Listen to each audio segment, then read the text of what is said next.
اس سلسلے میں بھی اہل علم کی دو رائے ہے۔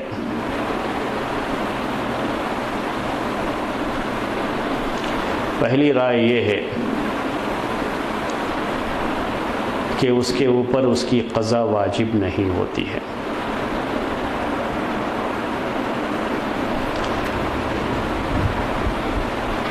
جیسا بھی ہم نے پیش کیا، یہی جمہور اہل علم کی رائے ہے، یعنی میجارٹی اہل علم کی میجارٹی جو ہے اسی کی قائل رہی ہے کہ وہ آدمی نفل روزہ رکھنے والا اپنے نفس کا، اپنے روزے کا مالک ہوتا ہے، چاہے تو اسے کنٹینیو مکمل کرے ہو یا چاہے تو اسے چھوڑ دے، قضا اس کو جو ہے افطار کر لے۔ کوئی پریشانی آئی ہے، کوئی ضرورت پیش آئی ہے تو افطار کر لے، یہ اس کے لیے جائز ہے۔ کھانے کی کوئی اچھی چیز دیکھا، اچھی ڈش ہی دیکھ لیا، کھانے کی خواہش ہوئی اور کوئی بھی مسئلہ نہیں ہے تو اس میں بھی اس کے لیے جائز ہے کہ وہ روزہ توڑ سکتا ہے۔ آپ نے رات سے ارادہ کر رکھا تھا کہ روزہ رکھیں گے، سحری بھی کر رکھا تھا، لیکن 10 بجے 11 بجے کوئی مہمان آ گئے، اس مہمان کو جا کر کے ناشتہ کرانا ہے تو گئے۔ اب مہمان اکیلے ناشتہ کریں گے، اچھا نہیں لگ رہا ہے تو طبیعت نہیں چاہیے، اس لیے ان کے ساتھ ناشتہ کر لیا، اپنا روزہ توڑ دیا، کوئی مسئلہ نہیں ہے۔ یہی پہلا قول ہے، اور اس کی جگہ پر پھر روزہ رکھنے کی ضرورت بھی نہیں ہے۔ یہ روزہ ہو گیا، رکھا تھا، توڑنے کی ضرورت پیش آ گئی، توڑ دیا، کوئی مسئلہ نہیں ہے، پھر روزہ رکھنے کی ضرورت نہیں ہے۔ کہیں اگر ایسا بھی لگنے لگتا ہے آپ کو، یہ چیزیں جو ہے آپ کو بتا رہا ہوں کہ ایسا محسوس ہوتا ہے کہیں کہ نفلی روزہ میں نے رکھا ہے، اب یہ پوری پارٹی ہے، پوری جماعت ہے، خواہ ان کے سامنے تھوڑا سا تقویٰ کا اظہار ہو جائے گا تو اس لیے سب کے ساتھ کھا لیا کہ کسی کو پتہ نہ لگے کہ میں روزہ رکھے ہوئے تھا، یا اس کو چھپانا چاہا تو کھا لیا، کوئی مسئلہ نہیں، سب کا ساتھ دے دیا اور کھا لیا۔ اللہ کے رسول صلی اللہ علیہ وسلم کوئی اچھی سی چیز دیکھتے گھر میں تو آپ سے بھی یہ ثابت ہے کہ آپ افطار کر لیا کرتے تھے، یعنی کھا لیا کرتے تھے، وہ روزہ آپ چھوڑ دیا کرتے تھے۔ یہ نفلی روزے کے بارے میں ہے، اس میں کوئی مسئلہ نہیں ہے۔ یہ دوسرا قول یہ ہے کہ نفلی روزہ شروع کرنے سے پہلے تو واجب نہیں ہوتا ہے، لیکن شروع کرنے کے بعد واجب ہو جاتا ہے، ضروری ہو جاتا ہے، اس کا پورا کرنا پھر ضروری ہے۔ جب شروع کر لیا ہے، شروع کرنے سے پہلے اس کو اختیار ہے، چاہے تو رکھے چاہے نہ رکھے، لیکن نیت کر لیا، سحری کر لیا، روزہ رکھ لیا تو اب اسے کمپلیٹ بھی کرنا ہے، مکمل بھی کرنا ہے۔ مکمل کرنا ضروری ہو جاتا ہے، شروع کرنا اگرچہ کی ضروری نہیں تھا۔ اور اگر کسی مجبوری کی وجہ سے جب واجب ہو گیا مکمل کرنا تو یہ ذہن میں رکھیے گا کہ جب تک بہت زیادہ مجبوری نہ ہو، جیسے رمضان کے مہینے کا روزہ توڑا جا سکتا ہے مجبوری کے وقت میں، فرض روزہ، ویسی کوئی مجبوری ہوگی تبھی توڑے گا، اور اگر توڑا تو اس کی جگہ پر قضا کرے گا کیونکہ یہ فرض ہو چکا اس کے لیے۔ دوسری رائے سمجھ میں آ گئی آپ کو؟ پہلی رائے کیا ہے؟ وہ اس میں مالک ہے، اپنے روزے کا مالک ہے، چاہے تو اسے کمپلیٹ کرے اور چاہے تو نہ کمپلیٹ کرے، چھوڑ دے، کھا پی لے، اس کو اور اس کی جگہ پر قضا کرنے کی کوئی ضرورت نہیں، وہ نفلی روزہ ہے، نفلی ہی رہتا ہے۔ اور دوسری رائے یہ ہے کہ یہ نفلی روزہ تھا لیکن شروع کرنے کے بعد واجب اور فرض بن گیا، واجب ہو گیا شروع کرنے کے بعد، چونکہ یہ قول زیادہ مشہور ہے احناف کے یہاں، اسی لیے، اور ان کے یہاں واجب کی اصطلاح ایسی جو ہے جگہوں پہ استعمال کی جاتی ہے، اس لیے واجب کا لفظ ہی کہہ رہا ہوں آپ سے کہ اب اس کے اوپر واجب ہو جاتا ہے۔ جب واجب ہو گیا ہے تو اگر روزہ توڑ دیا کسی مجبوری کی وجہ سے، اور مجبوری میں ہی توڑے گا، صرف کھانے کی خواہش ہو گئی تو توڑ دیا، ویسا کچھ نہیں، مہمان آ گئے تو توڑ دیا، ویسا کچھ نہیں، کوئی اچھی ڈش نظر آ گئی، کھانے کی چیز نظر آ گئی، توڑ دیا، ایسا کچھ نہیں ہے۔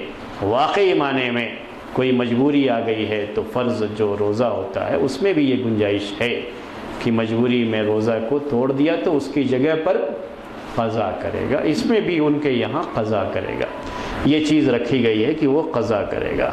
جب وہ قضا کرے گا روزے کی تو یہاں یہ بات بھی ذہن میں رہنی چاہیے، روزے کی قضا واجب ہے، روزے کی قضا واجب ہے، کبھی بعد میں اس کی قضا کرے گا، یہ واجب ہو جاتی ہے چیز اس کے ذمے۔ یہ ایک ہے مسئلہ، اس کی دلیل کیا ہے کس کا قول ہے یہ؟ فقہ حنفی میں یہ قول ہے اور فقہ مالکی میں امام مالک اور امام ابو حنیفہ رحمۃ اللہ علیہما ان کے یہاں یہ قول رہا ہے، اور اسی لیے یہ قول فقہ حنفی میں بھی ہے اور فقہ مالکی میں بھی ہے۔ واجب نہیں ہوتا ہے نفل روزہ رکھنا، لیکن شروع کر دیا تو واجب بن گیا۔ جیسے آپ شوال کے 6 روزے رکھنا شروع کیے، شوال کے 6 روزے رکھنا واجب نہیں ہے، لیکن آج رکھ لیا نیت کر کے، شروع کر لیا ہے، بیچ میں کوئی ضرورت پیش آئے گی تو توڑیں گے نہیں۔ اگر توڑ دیا کسی مجبوری سے تو پھر یہ قضا کرنا ضروری ہو جائے گا۔ دوسروں کے یہاں یہ واجب نہیں ہوتا۔ سنت روزہ بھی اس میں، عرفہ کے دن کا روزہ رکھا، ایک مثال جو ہے اس کی بڑی فضیلت ہے تو عرفہ کے دن کا روزہ رکھا، یا ذی الحجہ کے جو شروع کے 9 دن ہوتے ہیں، 9 دن روزہ رکھنے کے لیے جو بعض روایتوں میں ذکر ہے، اس کے لحاظ سے یہ نفل روزہ رکھ لیا اس نے۔ لیکن کوئی ایسی جو ہے چیز پیش آئی، چاہے کھانے پینے کا ہی کوئی مسئلہ ہو، یا یہ کہ کوئی ضد کر رہا ہے نہیں آپ بھی ساتھ میں کھاؤ ہمارے، تو یہ کوئی مجبوری نہیں ہے آدمی کی افطار کے تعلق سے، روزے کے افطار کے تعلق سے، لیکن اس کی اپنی خواہش ہے، توڑ سکتا ہے، جائز ہے اس کے لیے، اور اس کی جگہ پر قضا کرنا ضروری نہیں ہے۔ پیر کے دن کا روزہ رکھا، جمعرات کے دن کا روزہ رکھا، کوئی بھی دن روزہ رکھا ہے، نفل روزہ رکھا ہے، ہر ایک میں اس کو یہ حق ہے۔ دلیل بھی ہم نے اس مسئلے کی آپ کے سامنے پیش کیا، اس کے پہلے اللہ کے رسول صلی اللہ علیہ وسلم ایسا کرتے تھے، روزہ نفلی روزہ آپ توڑ دیا کرتے تھے، نیت ہوتی تھی لیکن توڑ دیا کرتے تھے۔ اب یہ مسئلہ ہے کہ فقہ حنفی اور فقہ مالکی میں جو یہ بات کہی گئی ہے کہ ایک مرتبہ روزہ شروع کرنے کے بعد یہ واجب ہو جاتا ہے، چاہے وہ سنت یا نفل روزہ ہی کیوں نہ ہو، واجب ہو جاتا ہے، اور پھر اگر اس کو توڑتا ہے تو قضا کرنا ضروری ہے۔ ان کی دلیل ایک مشہور حدیث ہے، وہ آپ کے سامنے پیش کرتے ہیں، وہ لکھتا ہوں آپ کو بورڈ پر، کیونکہ وہ دلیل تھوڑا سمجھنے کی ضرورت پیش آتی ہے۔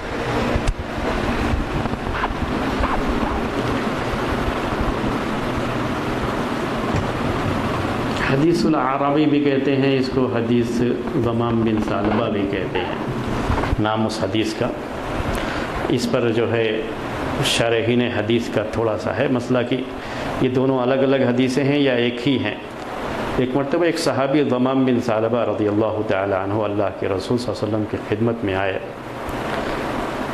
اور انہوں نے چند سوالات کیے اللہ کے رسول صلی اللہ علیہ وسلم سے۔ ایک دوسری حدیث میں یہ ذکر ہے کہ ایک اعرابی اللہ کے رسول صلی اللہ علیہ وسلم کی خدمت میں، اعرابی ان کو کہا جاتا تھا جو بدو ہوتے ہیں، دیہاتوں میں رہتے تھے، انہیں بدو اردو میں ہم لوگ کہہ لیتے ہیں، تو ایسے لوگ کبھی کبھی آ کر کے سوال بھی کرتے تھے اللہ کے رسول صلی اللہ علیہ وسلم سے۔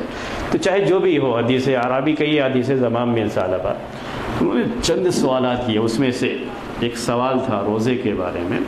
تو اللہ کے رسول صلی اللہ علیہ وسلم نے ہر سوال کے جواب میں یہ بھی کہا کہ جب آپ نے کہا کہ رمضان کے مہینے کا روزہ فرض ہے، تو اس نے سوال کیا حل علیہ غیرہ، اصل اتنا حصہ ہی ہمیں اس کی ضرورت ہے۔ وہ حدیث لمبی ہے پوری جو ہے حدیث، اس میں نماز کا بھی ذکر ہے، ٹھیک ہے، روزے کا بھی ذکر ہے۔ جب روزے کا ذکر کیا تو فرض جو روزہ ہے وہ بیان کیا، اس کے بعد پوچھا اس نے حل علیہ غیرہ، تو آپ نے جواب دیا لا الا ان تطوع۔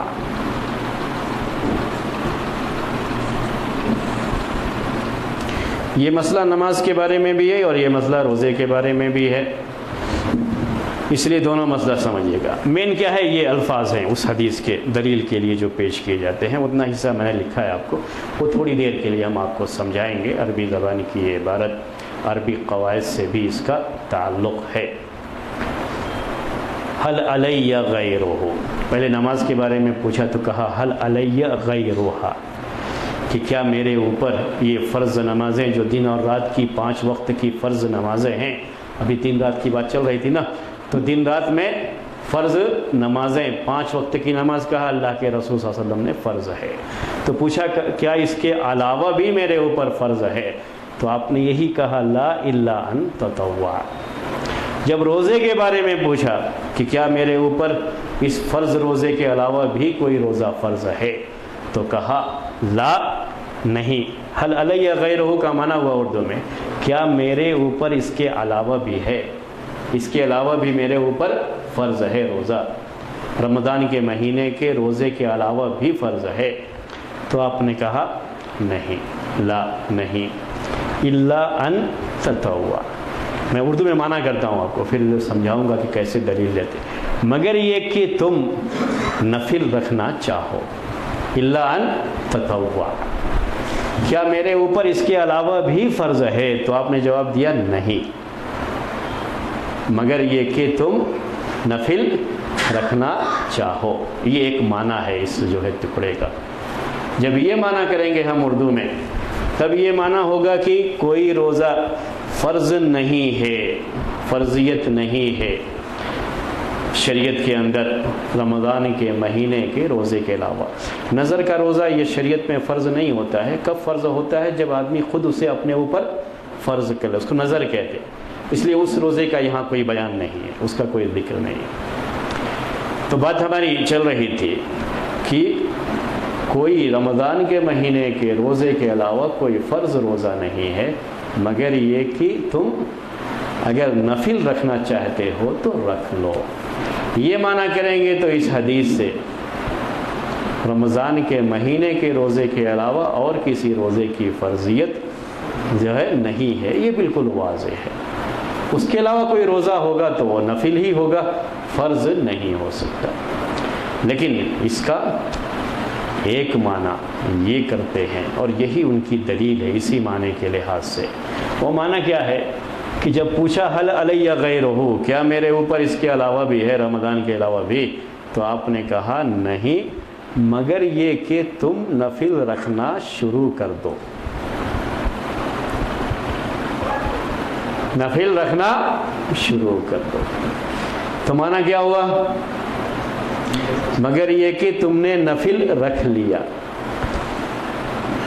یہ معنی جب یہ کریں گے تو مطلب کیا ہوا کہ کوئی اور روزہ فرض تو نہیں ہے، لیکن اگر تم نے نفل رکھنا شروع کیا ہے، نفل رکھا ہے، تو پھر وہ کیا ہو گیا تمہارے اوپر؟ فرض ہو گیا۔ اس کے بعد ایک بات اور ذکر کریں کہ سنن دارقطنی اور سنن بیہقی میں اسی روایت میں جس کے اندر یہ ذکر ہے، اما عائشہ رضی اللہ تعالی عنہ کی جو حدیث ہم نے ذکر کیا کہ اللہ کے رسول صلی اللہ علیہ وسلم ایک مرتبہ آئے گھر میں اور کہیں سے وہ حیث جسے مالیدہ کہتے ہیں، وہ کھجور اور گھی اور پنیر جو ذکر کیا تھا کہ سب ملا کر کے جو بناتے ہیں، حیث جسے کہا گیا ہے، تو وہ دیکھا اللہ کے رسول صلی اللہ علیہ وسلم نے، تو کہا کہ لاؤ میں بھی کھاتا ہوں، میں نے صبح جو کیا تھا روزے کی حالت میں کیا تھا، تو آپ نے وہ روزہ توڑ دیا۔ اسی حدیث کے اندر سنن دارقطنی اور سنن نسائی کی، سنن بیہقی کی ایک روایت میں یہ ذکر ہے کہ وَأَقْضِي يَوْمًا مَكَانَهُ، لاؤ کھا لیتا ہوں لیکن اس کی جگہ پر میں دوسرے دن قضا کر لوں گا۔ اور وہ روایت دلیل بنتی ہے ان لوگوں کی جو یہ کہتے ہیں کہ نفل روزہ شروع کرنے کے بعد واجب ہو جاتا ہے، اور اگر توڑ دیا ہے تو اس کی جگہ پر قضا کرنی ہے اس کی۔ تو قضا کرنے کی بات کہاں سے کہی؟ اسی روایت کی، وہی حدیث وہی ہے، لیکن یہ حدیث جو کہ عام مشہور کتابوں میں ہے حدیث کی، اس میں یہ لفظ نہیں ہے، اسی لیے اس لفظ کو یعنی اقضی یوم مکانہ، اس لفظ کو اس روایت کے اندر ضعیف قرار دیا گیا، یعنی یہ ثابت نہیں ہے۔ اگر وہ لفظ واقعی اس روایت کے اندر ثابت ہوتا تو یقیناً یہی مسئلہ راجح ہوتا کہ شروع کرنے کے بعد وہ واجب ہو جاتا ہے، اور اس کی قضا کرنی بھی، اگر توڑ دیا ہے کسی مجبوری سے تو قضا کرنا ضروری ہو جائے گا، لیکن وہ لفظ ثابت نہیں ہے۔